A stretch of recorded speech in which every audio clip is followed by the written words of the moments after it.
tiene muchos géneros literarios, ¿no? No es solamente una narrativa, sino que tiene poesía, tiene libros sapienciales, tiene cartas, tiene literatura apocalíptica, tiene narrativa como tal, tiene ley. De modo que uno lee la Biblia y cuando la está leyendo, pues tenemos que afinar un poquito las entendederas, como diría Miguel de Unamuno, y afinar para que entendamos lo que estamos leyendo, ¿no? Por eso las diferentes sociedades bíblicas y las diferentes editoriales pues publican Biblias con otra traducción, con otro enfoque del texto bíblico, que no es tan mal, indudablemente. Pero es cierto que cuando uno lee la narrativa, los textos narrativos, los textos históricos que nos cuentan cosas, los evangelios son textos históricos, pues tiene que seguir la secuencia, porque si nos perdemos la historia global y nos centramos quizá en un versículo, voy a hablar del Salmo 51, pero voy a dar una introducción súper larga para acabar luego con el Salmo 51, ¿vale? Así que no os preocupéis, no lo busquéis tampoco, os voy a pedir que no busquéis ahora ningún pasaje bíblico, después os diré lo que vamos a hacer. Decía que la narrativa bíblica tenemos que leer globalmente todo lo que está ocurriendo, porque si no nos perdemos el contexto, ¿no? Y ya todos conocéis esa frase de que si cogemos un texto, si su contexto lo convertimos en un pretexto, ¿no? Así que en esta mañana quiero llevaros al Salmo 51, que no vamos a empezar a leer el Salmo 51, sino que os quiero llevar al contexto del Salmo 51, ¿vale? Para que veáis por qué surge ese salmo tan dramático, ¿no? por parte de David. La historia bíblica nos relata en el Antiguo Testamento una historia patética, una historia de dolor, una historia de muerte, una historia de tramas, una historia de ideas que surgen en la mente, en este caso del rey David, por una circunstancia, que ahora comentaré también, por una circunstancia que lleva de un pecado al otro y uno no sabe cuál es más grave, uno no sabe cuál es peor, pero es toda una espiral de pecados que David va cometiendo y que al final desemboca en el Salmo 51. Y cuando leemos la narrativa, que es larga, la lectura que voy a hacer ahora es larga, es necesario que atendamos a los detalles, porque es cierta una cosa a la hora de leer la narrativa bíblica, y es que hay un narrador, hay alguien que cuenta lo que está ocurriendo, inspirado por el Espíritu Santo, indudablemente, pero hay alguien que cuenta lo que está ocurriendo, y ese narrador, en muchas ocasiones, o diría yo en todas las ocasiones, es un narrador omnisciente. Quiere decir que lo que está contando sabe todo lo que está contando. Sabe toda la trama, sabe todo lo que va a pasar, lo que ha pasado antes, lo que está pasando y lo que va a pasar después. Y por eso se llama un narrador omnisciente. Nosotros no. Nosotros cuando leemos el texto bíblico, hasta que no llegamos al final no vamos conociendo detalles. Pero él sí. No quiere decir con eso que sea un narrador omnicomunicativo, quiere decir que no nos lo comunica todo, nos comunica lo necesario para entender todo lo que está pasando. Y es cierto que cuando uno lee la narrativa bíblica, pues hay cosas que tú dices, ¿y por qué las cuentas? ¿No? Y ahora vamos a ver un detalle que tú dices, esto casi era innecesario, no hacía falta saber ese detalle, pero tiene su sentido, como ahora vamos a ver. Y todo lo que lleva al Salmo 51 es un relato que yo voy a leer. Os pido que lo escuchéis, que no lo leáis en vuestra Biblia, después lo podéis leer en casa tranquilamente. O lo digo porque voy a leer en una paráfrasis. La paráfrasis no es nada nuevo del siglo XXI. Alguien se inventó, bueno, vamos a hacer una paráfrasis del texto bíblico porque todo el mundo que se sube aquí a predicar hace paráfrasis del texto bíblico. ¿Sí? Lo explicamos, lo extendemos, le damos un matiz, todo el mundo, ¿vale? Pero hay alguien que se dedicó a un grupo de hermanos sabios, inteligentes, que leían el hebreo y el griego y el arameo y todo eso, y dijeron, vamos a hacerlo así, ¿no? Y entonces, para no distraerte, porque tú vas a estar siguiendo tu lectura en la América, en la 60, en la nueva versión internacional, lo que sea, y quizás te pierda algunos detalles que yo voy a ir comentando, ¿vale? Así que vamos a hacer un ejercicio de escucha, igual que la iglesia primitiva hacía, porque no tenían Biblia como tú y como yo, que la abrían, venga, no llegaban allí, vamos a abrir en el libro de tal, no, escuchaban, ¿vale? Así que os pido que escuchéis el relato bíblico, que es largo, yo me iré parando en algún momento cuando tenga que comentar, pero casi que no lo voy a hacer. Quiero que escuchéis la palabra del Señor. Mirad, estamos en el reinado de David. Estamos en un momento que ya sabéis que había que ir conquistando tierra, nación, había que expandir el reino, había que ganar terrenos, había que ganar ciudades, y sabéis que Israel pues estaba rodeado de naciones paganas que le hacían alguna vez la vida imposible. Entonces dependía mucho del rey la capacidad que tenía de conquistar terrenos alrededor. Y uno de los grandes enemigos de Israel eran los amonitas. ¿Os suena este nombre? Pues estos amonitas, resulta que murió el rey de los amonitas, y el hijo, uno de los hijos de este rey llamado Hanún, el hijo quiero decir, lo sucede como monarca, y David, pues por congraciarse con ellos, le manda una serie de emisarios para decirle básicamente que quería mostrarle bondad, sin ninguna maldad, que simplemente quería hacerle el bien a estos amonitas, ¿no? Pero este rey Hanún, pues no le pareció muy buena idea. Pensaba que era una trampa que David le estaba tendiendo, y lo que hace es provocar una guerra. Provocar la guerra. Cuando esa guerra se ha provocado, se le suman los arameos, le piden ayuda a estos arameos, el ejército de Israel, con David al frente como general, como principal general del ejército, como jefe del ejército de Israel, tenían una capacidad enorme de ir conquistando y ir ganando batallas, los vencen a estos arameos, se quedan al final como vasallos, los tienen como vasallos, los arameos al final consideran que no fue buena idea unirse a los amonitas y quedan los amonitas solos. Y las guerras, como suele ocurrir hoy día, no duran 3 días, no es la guerra de 7 días, una guerra que duraba años, ¿no? Y la conquista de las ciudades y la conquista de las tierras, pues era prolongada. Y dice el capítulo 11 de 2 de Samuel, que cuando llegó nuevamente la primavera, el aniversario de la agresión de los amonitas, David envió a Joab y a sus combatientes de Israel con la misión de aniquilar a los amonitas de una vez y por todas. Así que sitiaron Rabá, mientras David permanecía en Jerusalén.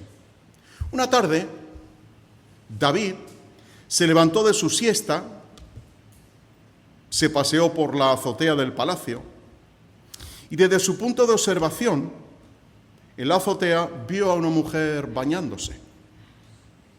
La mujer era de una belleza deslumbrante. David mandó a preguntar por ella y le dijeron, es Betsabé, hija de Eliam y esposa de Urías el hitita. David envió a sus mensajeros para que la llevaran con él, y cuando llegó se acostó con ella. Y dice el narrador, eso ocurrió durante el tiempo de purificación después de la menstruación. Luego ella volvió a su casa. Al poco tiempo se dio cuenta de que estaba embarazada, por lo que avisó a David y le dijo, estoy embarazada. David se puso entonces en contacto con Joab. Envíame a Urías el hitita. Joab lo envió. Recordad que Joab estaba en la guerra. Le mandó un emisario para que traigan a Urías. Cuando llegó, David le pidió información del frente de batalla, de cómo le iban las cosas a Joab y a las tropas, y respecto de los combates. Un poco ponerse al día de cómo el parte de guerra, ¿no? Luego le dijo a Urías, vete a casa, date un baño reconfortante y descansa bien esta noche. Después de que Urías salió del palacio, un informante del rey lo siguió. Sin embargo, Urías no se fue a su casa, sino que durmió esa noche a la entrada del palacio junto con los siervos del rey. A David le informaron que Urías no había ido a su casa. Por eso le preguntó, ¿no acababas de llegar de un viaje difícil? ¿Por qué no te fuiste a tu casa? Urías le respondió a David, el arca está allá afuera, al igual que los combatientes de Israel y Judá en tiendas. Mi señor Joab y sus siervos la pasan bastante difícil en los campos. Entonces, ¿cómo voy a ir a mi casa a comer, beber y disfrutar de mi esposa? De ninguna manera haría eso. Está bien, dice David. Haz como quieras. Quédate hoy y mañana te enviaré de regreso. Así que Urías se quedó en Jerusalén el resto del día. Al día siguiente, David lo invitó a comer y a beber con él, hasta que lo emborrachó. No obstante, Urías salió y pasó la noche con los siervos de su señor. No volvió a su casa. Por la mañana, David le escribió una carta a Joab. Recordad que estaba en el frente de batalla. Le envió una carta a Joab y la envió con Urías. La carta decía: pon a Urías en la primera línea, donde la lucha es más encarnizada. Luego retírate y déjalo expuesto para que lo maten. Así fue que Joab, que tenía sitiada la ciudad, puso a Urías en un lugar donde sabía que había guerreros enemigos muy violentos. Y cuando los defensores de la ciudad salieron a combatir a Joab, algunos de los soldados de David murieron, entre ellos Urías, el hitita. Joab envió a David un informe completo de la batalla e instruyó al mensajero con estas palabras: después de que le hayas dado al rey un informe detallado de la batalla, si se pone colérico, dile: por cierto, tu siervo Urías el hitita ha muerto. El mensajero de Joab llegó a Jerusalén y le dio un informe completo al rey. Le dijo: el enemigo fue superior, avanzaron sobre nosotros a campo abierto y logramos hacerlo retroceder hasta la puerta de la ciudad. No obstante, una lluvia de flechas nos alcanzó desde la muralla y 18 soldados del rey murieron. Cuando el mensajero terminó su informe de la batalla, David se enojó con Joab. Entonces se desahogó con el mensajero: ¿por qué se acercaron tanto a la ciudad? ¿No sabíais que os atacarían desde la muralla? ¿No recordáis cómo mataron a Abimelech, hijo de Gedeón? ¿No le arrojó una mujer una piedra de molino desde la muralla y lo aplastó en Tebes? ¿Por qué os acercasteis a la muralla? Por cierto, dijo el mensajero de Joab, tu siervo Urías el hitita está muerto. Entonces David le dijo al mensajero: ya veo. Dile a Joab: no te aflijas por esto. La guerra mata. Unas veces a unos, a veces a otros. Nunca se sabe quién será el próximo. Intensificad el asalto a la ciudad y destruidla. Anima a Joab. Cuando la mujer de Urías, Besabé, se enteró de que su marido estaba muerto, lo lloró. Pero al terminar el tiempo del luto, David mandó a alguien para que la llevara a su casa. Ella se convirtió en su esposa y le dio un hijo. Sin embargo, a Dios no le agradó en lo absoluto lo que David había hecho, y le envió a Natán, que le dijo a David: había dos hombres en la misma ciudad. Uno era rico, el otro era pobre. El rico tenía rebaños enormes de ovejas y ganado. El pobre tenía solamente una ovejita que había comprado y criado y que creció junto a él y a sus hijos como un miembro más de la familia. Comía de su plato, bebía de su copa y dormía en su cama. Era como una hija para él. Un día, dice Natán, un viajero pasó a visitar al hombre rico. Y como éste era demasiado tacaño para agarrar un animal de sus propios rebaños o manadas y preparar una comida para su visitante, tomó la oveja del hombre pobre y preparó una comida para su invitado. Al oír aquello, David estalló de ira. ¡Vive Dios!, dijo Natán, que el hombre que hizo eso debe ser linchado y por su delito y tacañería tiene que pagar por la oveja 4 veces más. ¡Tú eres ese hombre!, le dijo Natán. Y eso es lo que Dios, el Dios de Israel, te dice: te hice rey de Israel, te libré de las manos de Saúl, te di la hija de tu señor y te entregué otra esposa. Te di Israel y Judá, y si eso no hubiera sido suficiente, con gusto te habría añadido mucho más. Sin embargo, ¿por qué trataste la palabra de Dios con desprecio, con descaro, e hiciste esta gran maldad? Asesinaste a Urías elitita y luego tomaste a su mujer como esposa. Y lo que es peor, lo mataste con una espada amonita. Ahora, por haber tratado a Dios con tanto desprecio y tomar como esposa a la mujer de Urías elitita, tu familia estará siempre plagada de asesinatos. Es Dios el que habla, recuérdalo. Te causaré problemas en tu propia familia. En vuestras propias caras tomaré a vuestra esposa y se las daré a algún vecino y él se acostará con ella abiertamente. Tú hiciste todo esto en secreto y yo, dice Dios, lo haré frente a los ojos de todo el país. Entonces David confesó a Natán: he pecado contra Dios. Natán declaró: sí, has pecado contra Dios, pero esa no es la última palabra. Dios perdona tu pecado, no morirás por ello, pero a causa de tu comportamiento blasfemo, el hijo que te nació morirá. Después de que Natán se fue a su casa, Dios afligió al hijo que la mujer de Urías le dio a David, y éste enfermó. David oró desesperadamente a Dios por el pequeño, ayunaba, no quería salir y dormía en el suelo. Los ancianos de su familia llegaron e intentaron levantarlo del suelo, pero no se movía. Tampoco consiguieron que comiera nada. Al 7º día el niño murió. Los siervos de David tuvieron miedo de decírselo y comentaban: ¿qué hacemos ahora?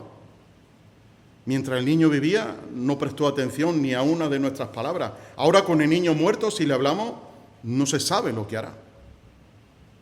David se dio cuenta de que los siervos cuchicheaban a su espalda y comprendió que seguramente el niño había muerto. Así que les preguntó: ¿ha muerto el niño? Sí, respondieron, murió.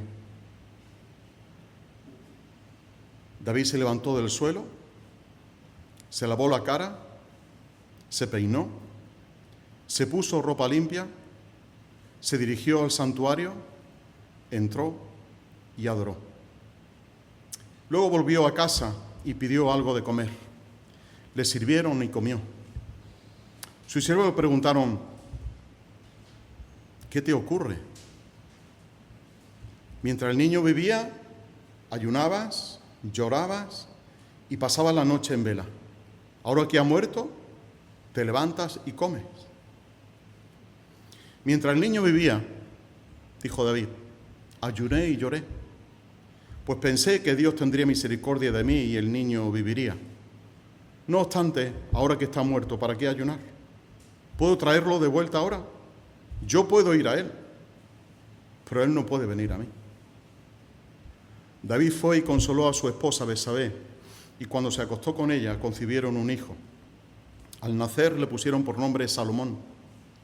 Dios tuvo un amor especial por él y por medio del profeta Natán mandó a decir que quería que se llamara Jedidías, es decir, el amado de Dios. Patético, ¿verdad? Una historia llena de tramas, una historia llena de dolor, de muerte, de conspiraciones, de engaños, donde hay gente que colateralmente tiene que sufrir por las decisiones de David. Y el origen, como digo, está en el capítulo 10, en esa alianza que hacen los amonitas con los arameos. Solemos leer el pasaje y solemos imaginar cosas cuando lo leemos, ¿no? Betsabé, claro, Betsabé que estaría allí desnuda en el patio y claro, desde arriba la... No engañemos. La Biblia no dice que Betsabé estaba desnuda. Dice que se estaba bañando. Y el narrador nos cuenta que Betsabé estaba haciendo lo que toda mujer hacía después de su ciclo menstrual, que era purificarse. Y posiblemente no estaba desnuda, posiblemente estaba lavándose sus partes íntimas o de la cintura para abajo, nada más. Pero no estaba desnuda allí exhibiéndose para que le viera a nadie. No podemos añadir cosas al texto. Pero David pregunta por esa mujer y le dicen, bueno, ella es Betsabé, es hija de Eliam, es nieta de Ahitofel y es esposa de Urías. ¿Y eso qué importancia tiene de quién sea hija, de quién sea nieta o de quién sea mujer? Sí, pero el padre y el abuelo casi que da igual, ¿no? Yo cuando preguntan por mi hija, digo, pues es mi hija, no digo es nieta de tal, bisnieta de... No es necesario, ¿no? Pero sí es necesario que el autor nos diga quién es. Porque Eliam era uno de los guerreros, de los 30 guerreros de las fuerzas especiales de David. Era una persona en la que él confiaba como guerrero especial. Era nieta de Aitofel, y Aitofel era el gran consejero de David, el mano derecha de David que le aconsejaba, ¿no?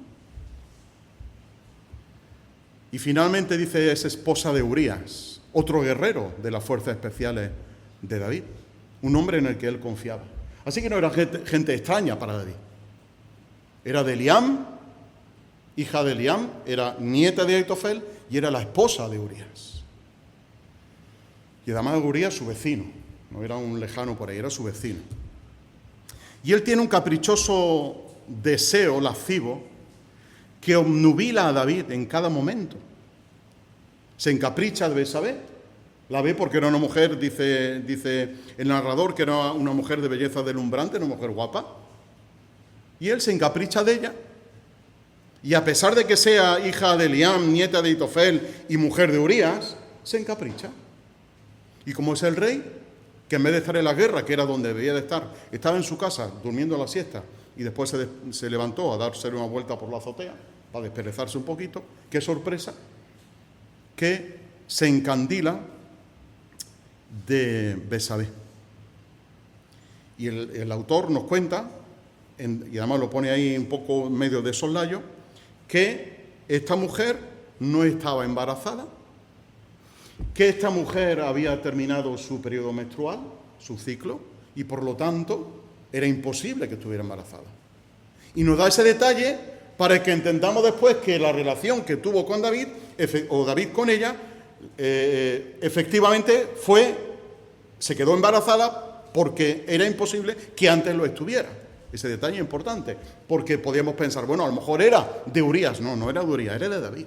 Y el narrador nos dice, esta mujer había terminado su periodo y por lo tanto no estaba embarazada. Y el narrador empieza a contarnos la historia de que él se acuesta con Betsabé, la deja embarazada, ella al cabo de los días, ni siquiera se nos dicen cuántos, pero pasó el tiempo y le dice, estoy embarazada. Está embarazada porque ella ya se notaría algo, ¿no? Como mujer. Y David, antes de que sea más tarde, antes de que empiece a notarse el embarazo, la barriga le empiece a crecer, el vientre le empiece a crecer a Betsabé, tiene que tramar algo para ocultar eso. Y su trama primera fue, bueno, que venga Urías, se acueste con ella, yo lo llamo de la batalla, que no podía abandonar la batalla, pero bueno, él incumple, su primera cosa incumple con los deberes de un general del ejército, llamar a uno de sus fuerzas especiales para que se venga a su casa, que se acuesta con su mujer y, en fin, al final el hijo es de Urías, porque, ¿no? Antes de que pase más tiempo. Trae a Urías, lo manda a llamar por una tontería, para que le informara, para que le informara del frente de batalla, de cómo le iban las cosas a Joab. Eso no lo hace un general del ejército, dejar al ejército desangelado para venir a dar un informe. Eso no se hacía, ¿no? No era lo típico de esa época. Así que su plan A era que venga Urías, pase la noche con su mujer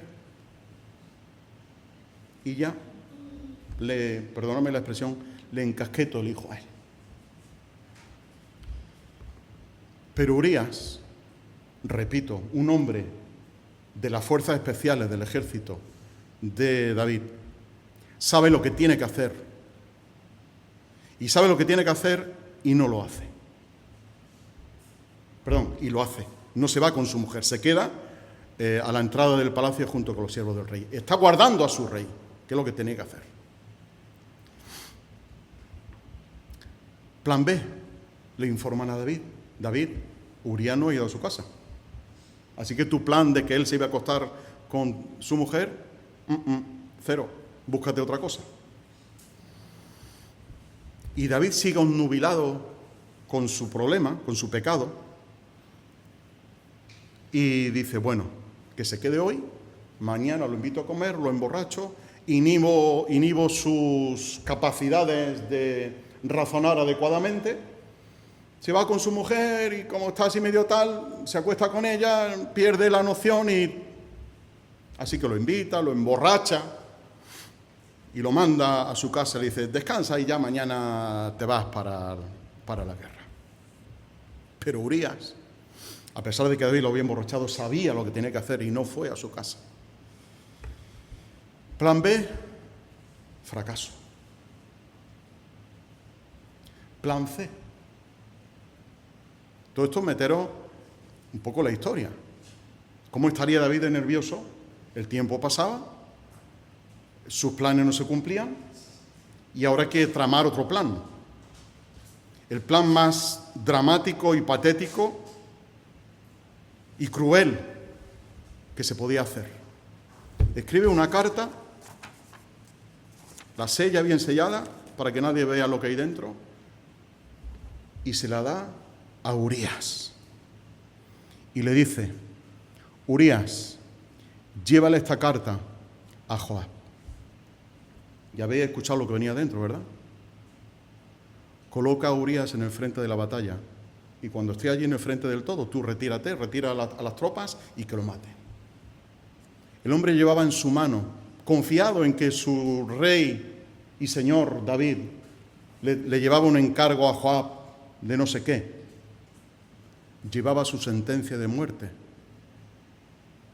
en la mano para entregársela a Joab. Así que Joab, como digo, no sabemos el contenido de la carta, que decía exactamente, pero sí que colocara allí a Urías, porque después hay una palabrita ahí muy escondida, que ahora llegaremos a esa palabra. No sé si Joab se dio cuenta de lo que estaba pasando. Yo creo que sí. Yo creo que él sabía de qué iba el tema.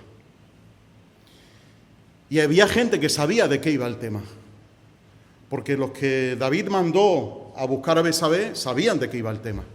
Y los más allegados sabían de qué iba el tema. La gente de la ciudad no. La gente de la ciudad no se había enterado apenas de nada, pero había un grupito de gente que sí, entre ellos Joab, sabía de qué iba el tema. Porque la estrategia que quiere seguir David era cruel. Eso no se hacía con un guerrero. Que era coger, ponerlo al frente de la batalla, cuando está ahí, te retiras para que lo maten. Hombre, eso es cobarde, David. Y David era un general del ejército muy experimentado y sabía qué había que hacer en cada momento, ¿no? Y las victorias que se relatan en los libros de Samuel y de Crónica lo detallan, ¿no? Pero la cuestión es que Joab sabía que eso que estaba pidiendo David no estaba bien. No estaba bien. Y se da cuenta. Pero tiene que cumplir con lo que el rey le había pedido. Mueren 18 personas junto con Urías. ¿Tenían culpa esas 18 personas, esos 18 hombres? Quizá con sus 18 mujeres que habían quedado en Jerusalén. ¿Tenían culpa ellos de algo? No. Tenían culpa de que David había pecado y que había daños colaterales y que ellos eran parte de ese daño colateral que estaban sufriendo. Y por quitarse a Urías de en medio, mueren 17 personas más.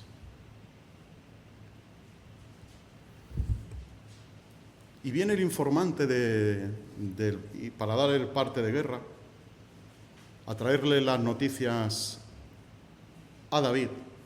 Y tiene, perdonadme la expresión, tiene David la cara dura de decir, ¿por qué habéis hecho eso? Si eso no se hace, ¿cómo sacáis a la gente allí al frente? Si ya sabéis que lo que ocurrió en aquella batalla, Si lo has pedido tú, David.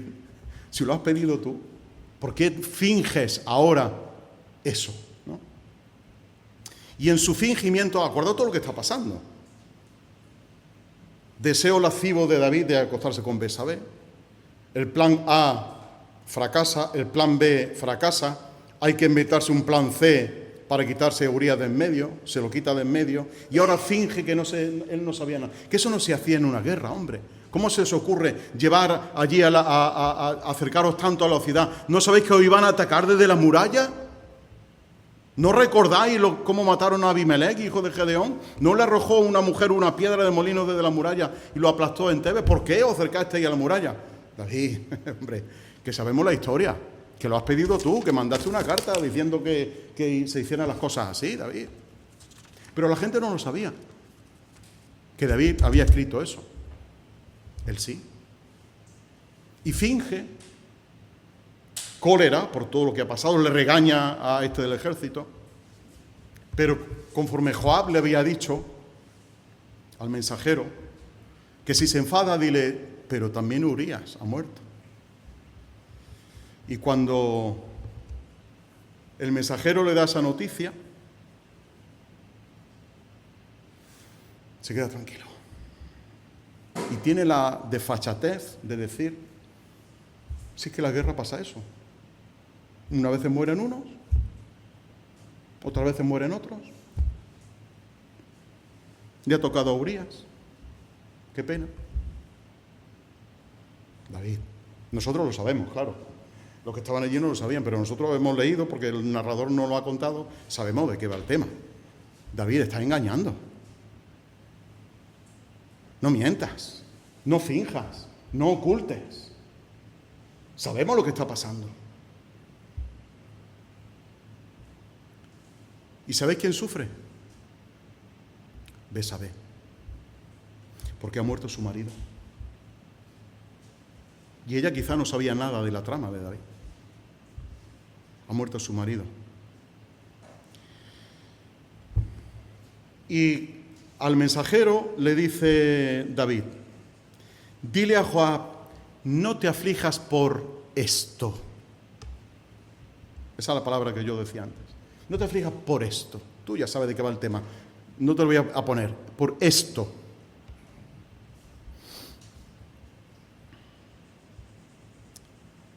Y sufre Betsabé. David quiere quedar como el bueno. ¿Y sabéis por qué quiere quedar como el bueno? Porque una vez muerto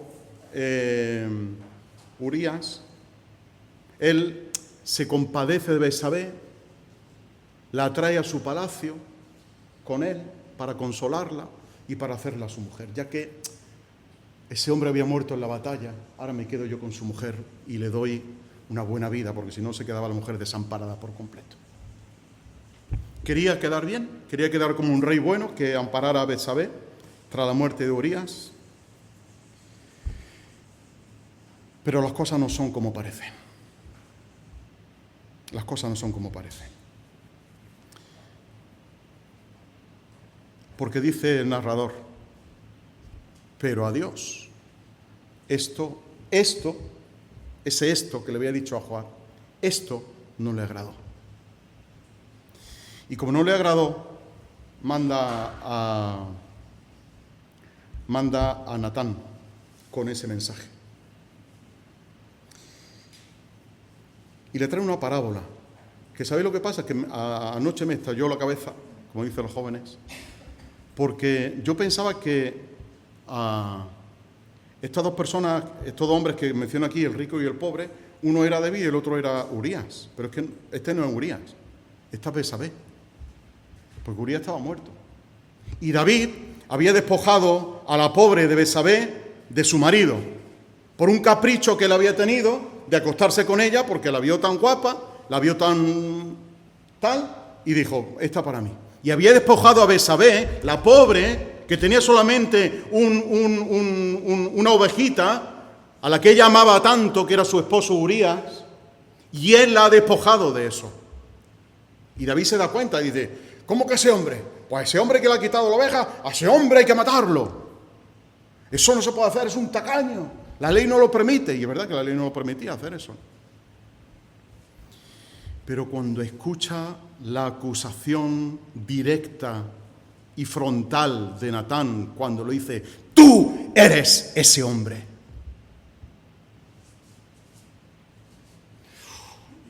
No sé cómo se sentiría el rey. Primero, el atrevimiento de Natán de venir con la palabra de Dios y decirle todo eso que le dice después, ¿no? Podía haber pedido, yo te hubiera dado, tenías de esto, tenías lo otro, tenías todo a tu disposición, Dios te ha dado todo. Pero esto no le ha agradado a Dios. Y a diferencia de Saúl, cuando es confrontado con su pecado, a diferencia de Saúl, David dice, he pecado contra Dios. He pecado contra Dios. A partir de ese momento, de este momento en el que David confiesa su pecado, todo en la vida de David se complica. Y le dice Natán, sí, está bien, has confesado tu pecado, Dios te va a perdonar, pero que sepas que hay consecuencias de esto.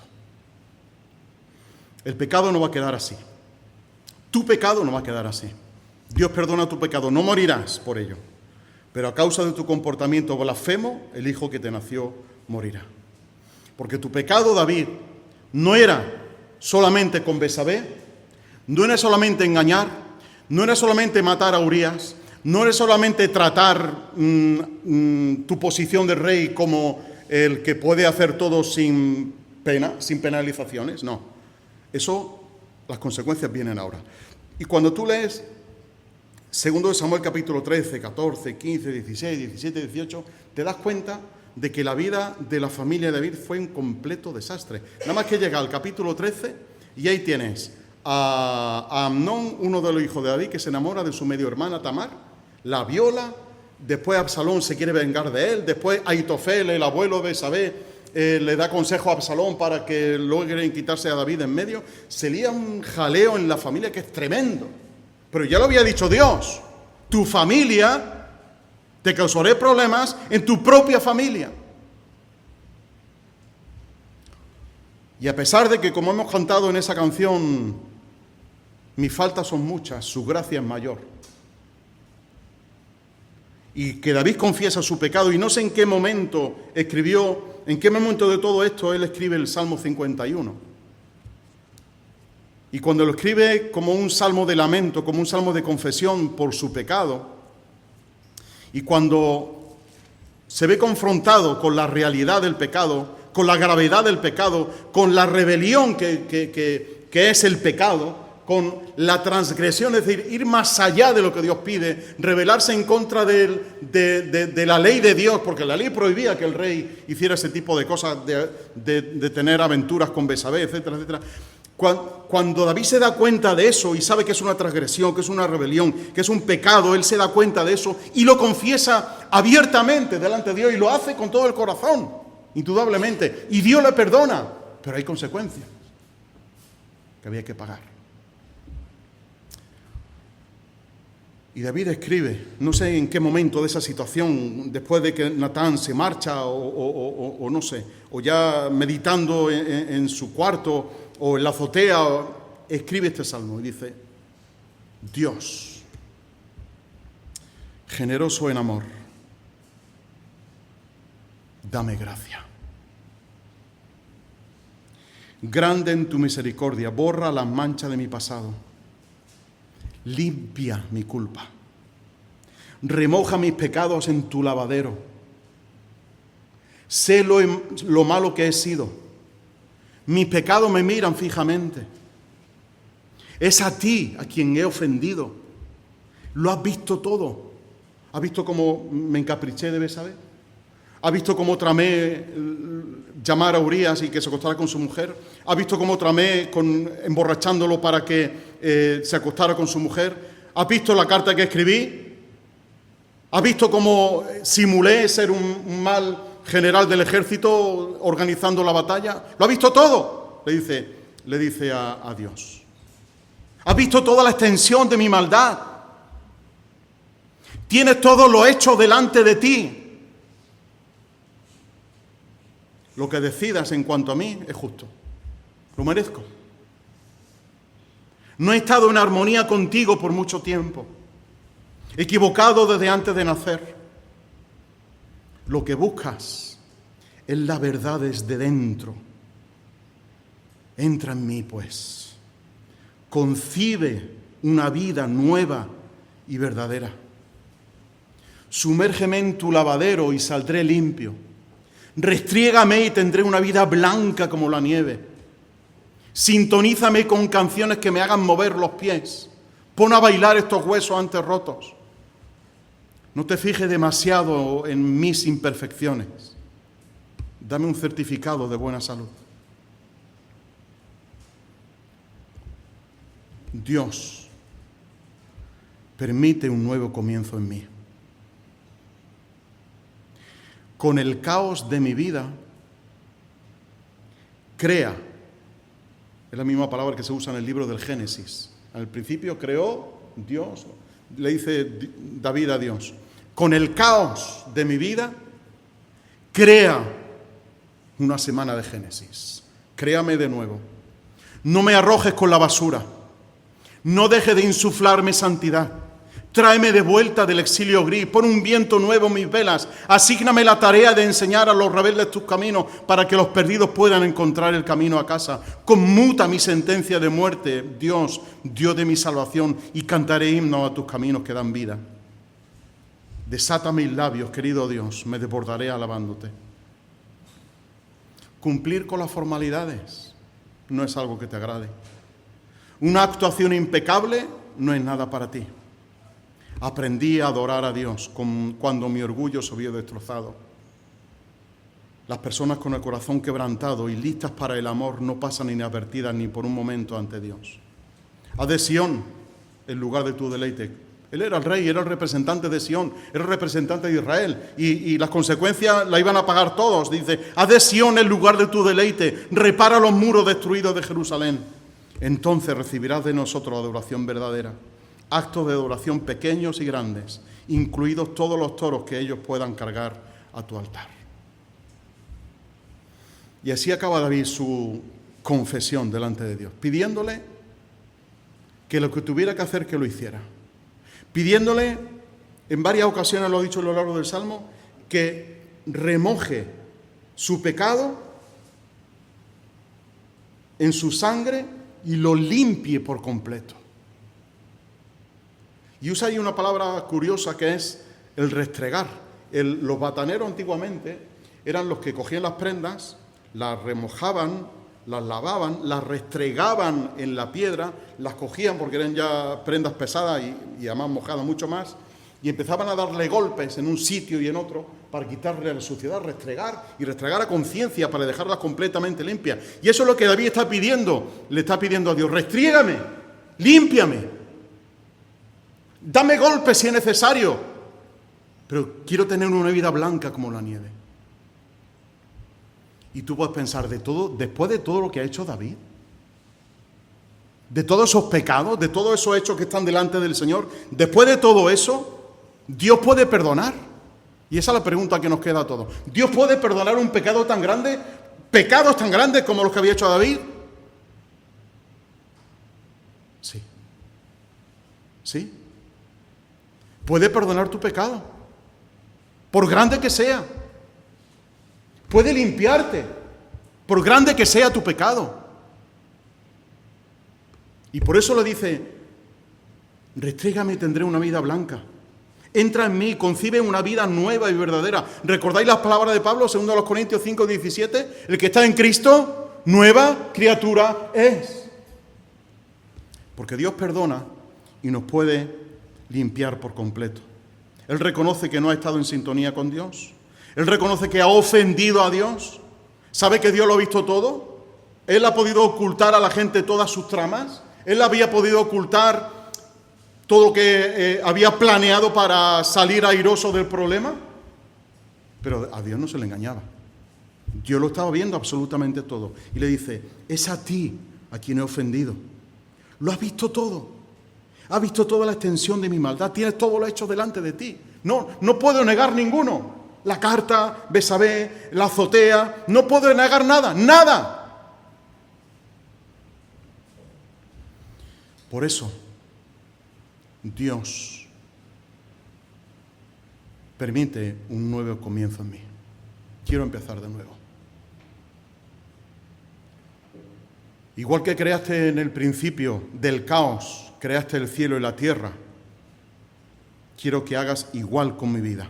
Es un caos, es un desastre completo, esto es un desorden completo, aquí no hay quien maneje mi vida, ni yo me entiendo todo lo que ha pasado.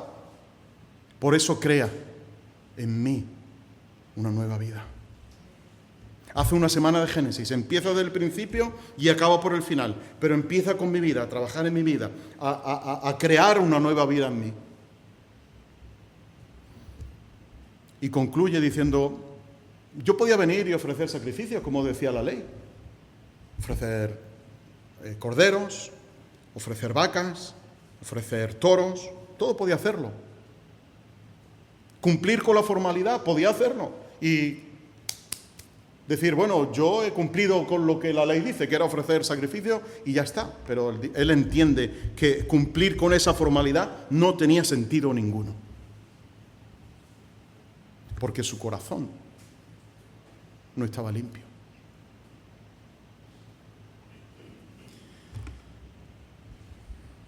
Y él llega a decir, una actuación impecable, eso para ti no es nada. El aparentar que yo soy el rey, ya me voy a disculpar con Dios. Venga, ¿cuántas ovejas hacen falta? ¿Cuántos toros hacen falta? Venga, todos aquí, sacrificamos, venga, ahora todo el mundo a su casa. Él entiende que eso, delante de Dios, no vale. El corazón quebrantado y listo para el amor es lo que Dios pide. Mirad, Dios perdonó a David. Le perdonó lo de Betsabé, le perdonó lo de Urías. Pero ¿sabéis por qué le perdonó todo eso? Le perdonó de la carta, ¿sabéis por qué le perdonó todo eso? Porque la gracia de Dios es mayor que todos esos pecados. La compasión de Dios es mayor que todos esos pecados. El perdón de Dios supera todo eso. Lo hemos leído en Isaías capítulo 53. Dios cargó en él el pecado de todos nosotros. Cargó en Jesús el pecado de todos nosotros. Tu pecado y el mío. Yo sé mis pecados, yo no sé los tuyos. A Dios gracias. Y tú tampoco conoces los míos. Yo sé los míos. Y bastante. Llevo con los míos. Pues todos mis pecados los cogió Dios y se los cargó a Jesús. Y le dijo, y ahora con esto a la cruz. Y lo dice Pablo en Colosenses. Y lo dice Pedro también. Que llevó nuestro pecado sobre la cruz del Calvario. Sobre el madero. Y los llevó allí. Y dice Pablo, y los clavó allí.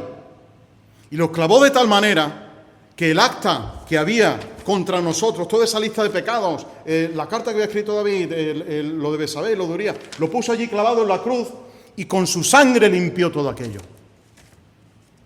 Con su sangre limpió mi pecado y tu pecado. Pero no porque fuera sangre, era porque detrás de esa sangre había gracia y había misericordia.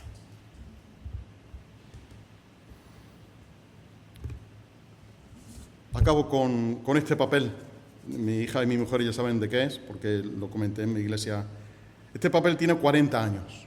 Está amarillento, está manchado, no sé de qué se manchó por aquí, pero está manchado de marrón. Está amarilleado, es de rayitas, como antes usábamos los cuadernos en la escuela. Habéis usado estos cuadernos en la escuela de una raya. Ahora, si el milimetrado, si los cuadros, si no sé qué. Yo con la raya todavía me mantengo y es lo que más me gusta. Pero este papel tiene 40 años. 40 eran, ¿no? La otra vez dije 30, me equivoqué en 10. 40 años. Está escrito el 11 de enero del año 1986. Muchos de vosotros ni estabais ni pensado, ni nada. Otros sí, pero otros no estabais ni pensado. Así que dirá, hoy qué viejo. Pues sí, esto tenía 40 años y está escrito por mí. Ahí. Y esto viene porque mi Santa Madre, ya sabéis que no nos reunimos en ninguna iglesia, nos reunimos aquí a 20 metros, en casa de mi abuelo, pues ella procuraba que nosotros anduviéramos los caminos del Señor y lo consiguió, os lo digo que lo consiguió, porque procuró que tuviéramos estudios bíblicos por correspondencia y lo hacíamos en la casa, lo mandábamos, nos lo corregían, nos lo traían de vuelta, cuando había cartas, ¿no? Y esperábamos el correo, a ver qué nota he sacado ¿no?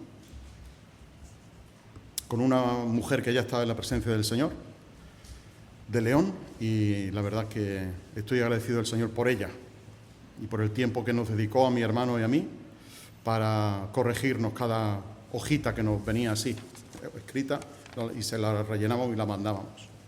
Y una vez nos mandó un folleto, que ojalá lo consiga otra vez, pero al final de ese tratado, de ese folleto,